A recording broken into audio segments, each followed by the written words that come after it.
Saya ingin menjelaskan salah satu surat yang paling termasyhur di alam dunia yang selalu dibaca pada malam Jumat. Apa tuh? Yasin, terus Al-Waqiah, terus Kahfi, betul. Tabarok. Nah, itu 4 surat ini yang paling rutin dibaca orang se-alam dunia. Sampai saya selama di Irak, selama di Syria, selama di Libya, selama di Tunisia, ya, itu memang tradisi semacam itu hampir menyeluruh, dibaca surat itu. Nah, pertama kali saya ingin menyampaikan cerita yang unik yang sampai sekarang mungkin orang sering baca, ya maknanya paham, tapi kemana isyarat itu larinya mungkin masih belum jelas. Ingin saya ngaji malam ini. Dalam surat Al-Kahfi itu ada cerita bahwa Nabi Musa disuruh belajar lagi, harus mesantren lagi di pesantren Raudhatul Mubtadiin. Iya, di situ berguru. Karena gara-gara beliau agak sombong, merasa dirinya yang paling pintar. Dikasih tahu bahwa masih ada orang yang lebih pintar dari kamu. Siapa namanya? Nabi Khidir tuh. Jelas sudah nyambung nih. Ya, Nabi Khidir. Setelah beliau datang, ditanya, "Ada apa?" "Saya mau mesantren di sini." Kata Nabi Khidir, "Nggak usah, kamu masih kecil, pulang aja percuma, nggak bakal kuat. Ini pesantren khusus untuk orang-orang yang sudah pinter." Itu apa kata Nabi Khidir? "Lan tastati'a ma'iya sabra." Nggak bakal mampu kamu pesantren di sini, terlalu tinggi buat kamu nih. Kenapa? Ya pokoknya nggak bisa. Syaratnya banyak, ya semua saya tidak akan pulang kecuali saya mesantren di sini. Bagaimanapun caranya saya harus mesantren. Syaratnya berat apapun semua saya lakukan.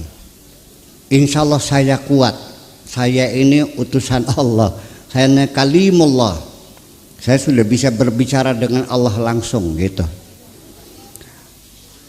Kata Nabi Khidir, "Wa kaifa tasbiru ala ma lam tuhit bihi khubra." Atas dasar apa kamu bilang mampu padahal kamu belum berpengalaman? Wa kaifa tasbiru ala ma lam tuhit bihi khubra. Karena maksa, jadi akhirnya ditanya apa persyaratannya. Syaratnya kalau mondok di sini tidak boleh bertanya. Tunggu saja, nanti aku yang akan menjelaskan.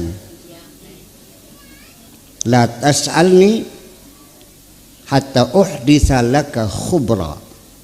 Nanti aku ceritakan, tapi sementara belajar kamu tidak boleh bertanya.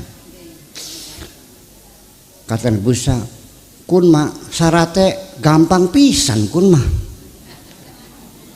Kecil iwil-iwil itu mah namanya." Pikir Nabi Musa bahwa diam itu kan tidak bicara. Gampang mana ngomong sama diam? Diam dikiranya. Pikiran Musa diam itu lebih mudah, kan diam kan tidak bicara. Betul nggak? Ini para hukama mengatakan bahwa saya belajar bicara 4 tahun saya sudah bisa bicara, tetapi saya belajar diam 20 tahun masih belum bisa. Ternyata lebih sulit diam. Inilah makanya Nabi Musa kurang pengalaman, dikiranya diam itu gampang. Nah betul lah, akhirnya yuk mari kita belajar bersama. Fantalaqa. Akhirnya yuk kita berangkat. Hatta raqiba fis safinati kharaqaha. Naik perahu, dibolongin perahunya. Ternyata bisa diem nggak Nabi Musa? Enggak. Lah kenapa? Kharaqtaha. Kenapa kamu bolongin? Litughriqa ahlaha, biar tenggelam semuanya. Laqad ji'ta syai'an imra, kamu berbuat yang tidak benar. Tuh sudah ngomong lagi. Dari tadi juga sudah ku bilang kamu nggak bakal mampu, Sa. Nggak bakal mampu. Aduh, sorry deh, sorry. Maaf deh, lain kali enggak deh. Ya udah, berjalan lagi. Fantalaqa hatta laqiya ghulaman qatalahu. Ketemu ada anak-anak dibunuh. Aqatalta nafsan zakiyatan bighairi nafsin laqad ji'ta syai'an nukra. Ini kriminal. Apa salahnya anak kau bunuh? Ini anak tidak berdosa, kenapa kamu bunuh? Kamu ini jahat, kriminal kamu nih. Udah berapa jadi? 2 kali kan? Udah sekarang, udah Musa pulang aja deh. Nggak bakal kuat lo. Ya, saya mohon diberi kesempatan sekali lagi. Kalau yang ketiga saya gagal, saya menyerah, kalah. Oke, kalau begitu. Satu lagi ya. Akhirnya fantalaqa lagi, pergi lagi. Hatta ataya ahla qaryatin, sampai masuk ke desa. Istata'ama ahlaha, minta makan sama masyarakatnya. Fa'abau an yudayifuhuma, ditolak, tidak ada yang mau menerima sebagai tamu. Lapar cari makan, nggak ada yang ngasih makan. Wajada jidaran yuridu an yanqadda fa'aqamah. Ada tembok miring, diperbaiki, sudah selesai, ngomong lagi. Lau syi'ta latakhadta alaihi ajra. Sekarang kita minta makan yuk, sudah karena sudah kerja. Hada firaqun baini wa bainaka. Ya sudah kalau begitu, goodbye forever. Selamat tinggal, pulang. Nggak lulus. Nabi Musa tidak lulus. Nah, akhirnya sebelum berpisah, Nabi Musa meminta, coba jelaskan dulu apa maknanya ini semua. Lalu diterangkan oleh Nabi Khidir bahwa kapal yang kubolong itu karena di sana di tengah lautan ada perompak yang biasa mengambil kapal-kapal yang lewat. Dan ini punya nelayan miskin. Jadi supaya saya selamatkan, saya bolongin. Oh begitu toh? Iya. Terus yang kedua anak kecil itu saya prediksi nanti besoknya bakal jadi pang nantinya. Yang nanti rambutnya dikepang tuh, yang bajunya ditempelin tutup botol tuh, keranjang kerincing tuh, ya. Kemudian celananya disobek-sobek, nggak pernah mandi-mandi, pakai anting. Nah, itu. Nanti akan menyiksa orang tuanya. Sedangkan orang tuanya orang soleh. Makanya lebih baik saya bunuh saja. Okay. Lalu yang ketiga apa maknanya? Wahai sahabatku Khidir, itu tembok adalah sebagai isyarat tanda. Di bawahnya ada harta karun milik kedua anak yatim. Li ghulamaini yatimaini fil Madinah. Jadi supaya nanti bisa diambil oleh anak yatim ini, maka tembok ini saya bangun lagi. Nah, sekarang saya bertanya bahwa Al-Quran telah ditafsirkan, Nabi tidak menafsirkan, tidak ada tafsir Nabi. Para sahabat juga tidak menafsirkan. Baru abad kedua baru Al-Quran ditafsirkan. Betul gitu ya. Hadis juga zaman Khulafaur Rasyidin tidak ada yang mengumpulkan. Baru setelah abad kedua baru dikumpulkan. Jadi yang menafsirkan Al-Quran itu adalah orang yang tidak pernah ketemu dengan Kanjeng Nabi Muhammad SAW. Ceritanya begitu. Dan saya baca di berbagai tafsir dari Tobari, Nasafi dan sebagainya, saya baca semuanya.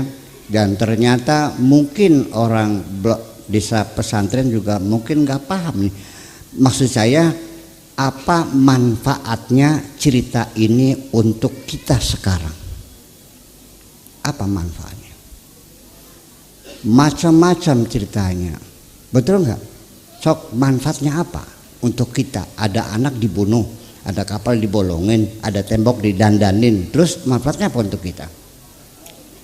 Kemana arah tujuan isyarat-isyarat Al-Quran ini? Paling-paling yang bercerita itu adalah bahwa Nabi Khidir ilmunya ilmu hakikat, Nabi Musa ilmunya namanya ilmu syariat, begitu kan? Iya. Ya, terus kemana? Apa yang manfaat untuk kita? Apa yang perlu kita teladani? Apakah kita harus membunuh orang? Ya, hanya diduga nantinya bakal menjadi jahat, kita bunuh. Yuk kita sekarang kita bertanya kepada profesor-profesor ahli hukum di dunia. Mungkinkah kita menghukum seseorang yang sifatnya baru dugaan? Mungkin enggak? Hanya diperkirakan nantinya bakal jadi pencuri, sekarang dipotong tangannya dulu. Karena ini bakal membunuh orang banyak, dibunuh aja sekarang. Tidak ada aturan hukum bahwa prediksi bisa menjadi alasan orang dihukum. Seseorang baru ditetapkan sebagai tersangka, itu pertama diduga dulu, betul nggak? Baru tersangka.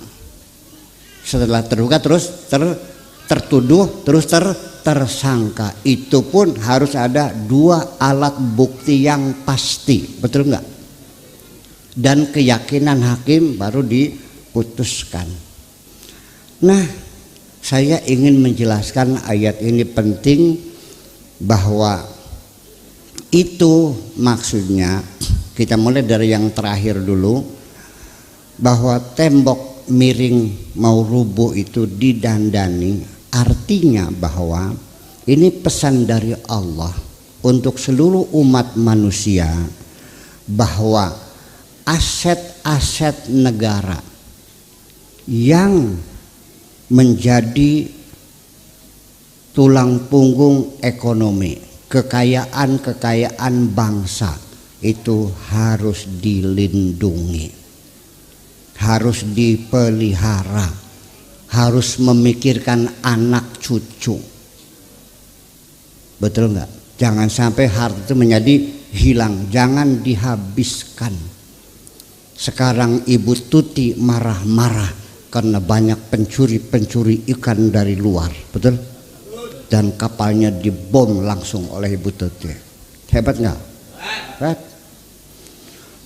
Pukat harimau yang merusak terumbu karang sehingga nanti anak cucu kita dari mana makan ikannya, dibom lagi, betul? Ini perusakan alam, tidak dilestarikan. Ini pelajaran penting Nabi Khidir itu seperti itu.